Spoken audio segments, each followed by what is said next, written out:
What is up, guys? Welcome to At Home Fitness with Coach A. I am Coach A, and this is the YouTube channel where we attempt to bring you guys in-gym quality coaching and workouts for your at-home and garage gym needs. It is Tuesday, September 15th here in beautiful Cleveland, Ohio. Day number 184 of this pandemic, possibly, hopefully, post-pandemic programming. So, without further ado, let's get to what we had today. Yesterday, we finished our last of our series of eccentric pull-ups, which means next week we are going to be testing them.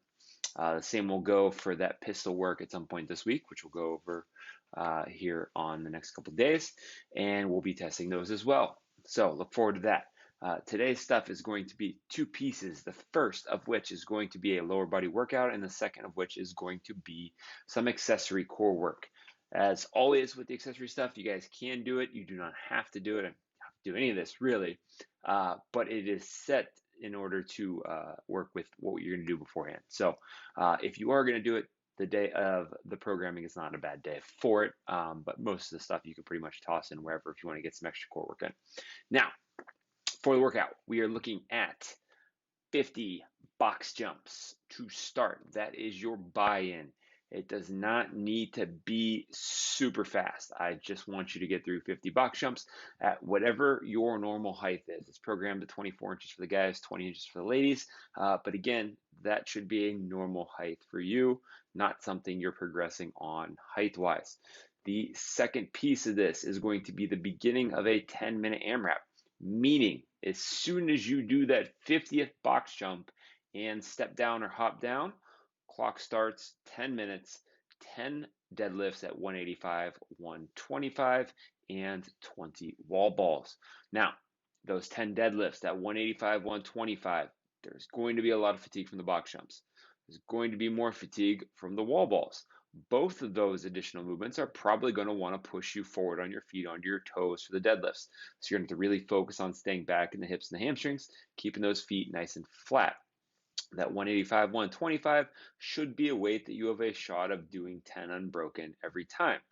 Not necessarily saying that you should be doing 10 unbroken, but you should be capable of it. If you can't even do that deadlifts by themselves with a little bit of rest in between sets of 10, then we need to bring that weight down a little bit.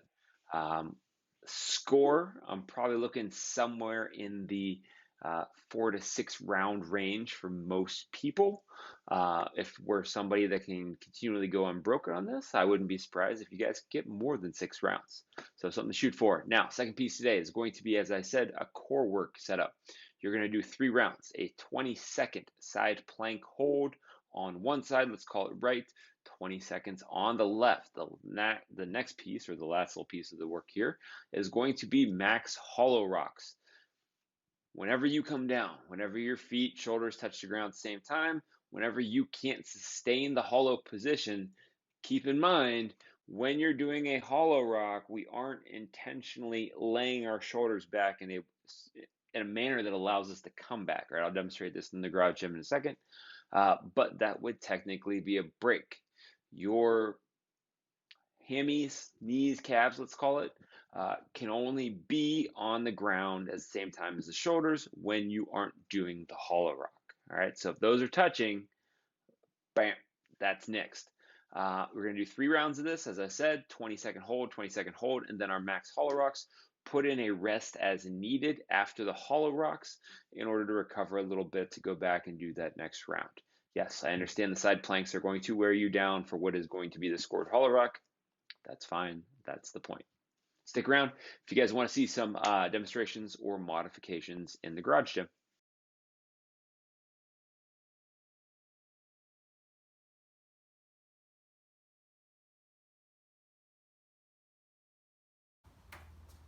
Alright guys, so remember today's stuff is starting off with that 50 set of box jumps. So that's your buy-in, right? I have my bench here, which will, for the purpose of this video, take place in the box jump. Pop it on. I'm coming back down and I'm going straight to 50. I don't care if you're flying through them. I don't care if you're pacing yourself through them because you know it's coming. That is up to you. Obviously, the heart rate goes up. The legs are going to be more fatigued the faster you move. But that is your freedom on this one. Now, as soon as I finish that 50th rep, my 10-minute clock starts. I'm on my bar. This will be 185, 125 for my 10 deadlifts. On finishing that 10th, remember with the goal of being able to go through 10 of those unbroken. Okay, I'm over here. I'm grabbing my wall ball, and I'm into my 20 wall balls. Right? Obviously, just demonstrating this in the garage, so it's easier for you guys to see. I would be doing this workout technically outside, or at least the wall balls on the front face of the garage. Remember, height-wise, guys, 10, ladies at least 8, 9 if you can on the height. So 20 of those, 10 of these. Now, remember, once I finish those box jumps, I'm not going back to them, okay? That 10-minute AMRAP is simply deadlift, wall ball, deadlift, wall ball.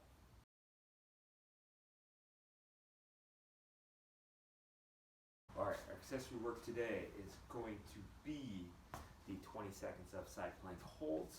So hand form is up to you for the hold today, as long as it is underneath us and stable.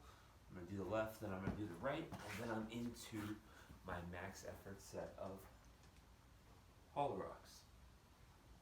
Remember the point I made earlier about the shoulders hinging back or laying back, touching the ground. Essentially it means that you're releasing your upper abdomen.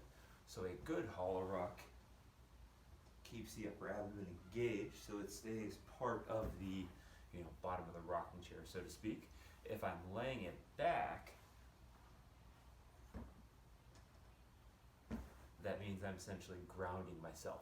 So that would be a broken set of hollow rocks. So the goal is, can I stay engaged and continue my position? As always, if you guys need to, you can always bring the arms down along the side for the hollow rock.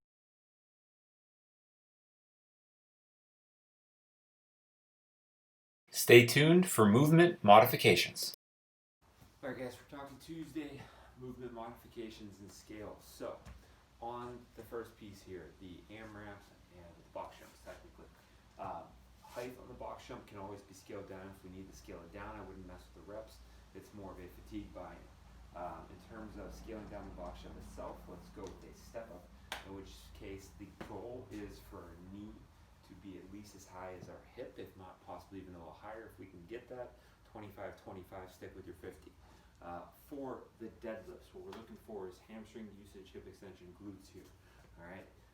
As long as I have dumbbells, kettlebell, any kind of weight, maybe a sandbag, anything along those lines, it's still a deadlift. We're still in a pretty good position here. If for some reason we only have something that's heavier that we can handle for 10, then let's cut the reps down and maybe bring that second movement down appropriately. So it's double the reps. If we're looking at something very light, can we take this reps up?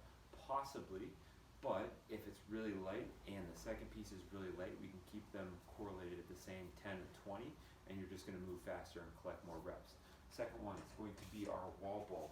Keep in mind, all that really is 2 dumbbells, a thruster. Okay, it's a very light thruster, but it's a thruster. So if we have to maintain a light barbell or go with light kettlebells, light dumbbells, something along those lines, that's a pretty easy thing to adapt. Specifically, we're looking at 20 reps, so if we need to go 10 right and 10 left, it's set up for ease ability there. Now, if, let's say we're looking at a band, whether it's over the traps, under the feet, in a good morning, or under the feet for a hinge deadlift, what I would probably rather see instead of that elevating reps and wall balls is staying with 10 on the band and taking that wall ball and turning it into an air squat, and then sticking with the 10 and 20 from there, and possibly shooting somewhere that's in the range of like double the reps. If you guys are looking at a barbell for both movements, but you only have one barbell, then I would probably suggest taking that 10-minute AMRAP, making an educated guess on how many rounds you think you can do, and then doing that as a 4-time that many round workout. So you're not rushing and constantly throwing yourself around trying to get that weight on and off the bar to make the transition between movements. Now, second piece, for the side plank. A side plank is super easy to modify just by laying down, using our obliques to pick up our legs and feet, keeping our feet together and holding ourselves in a braced side plank position. The hollow rock. For those of us that have a very hard time maintaining that upper abdomen on the rock, a hollow hold will be every bit as effective as the rock position, in which case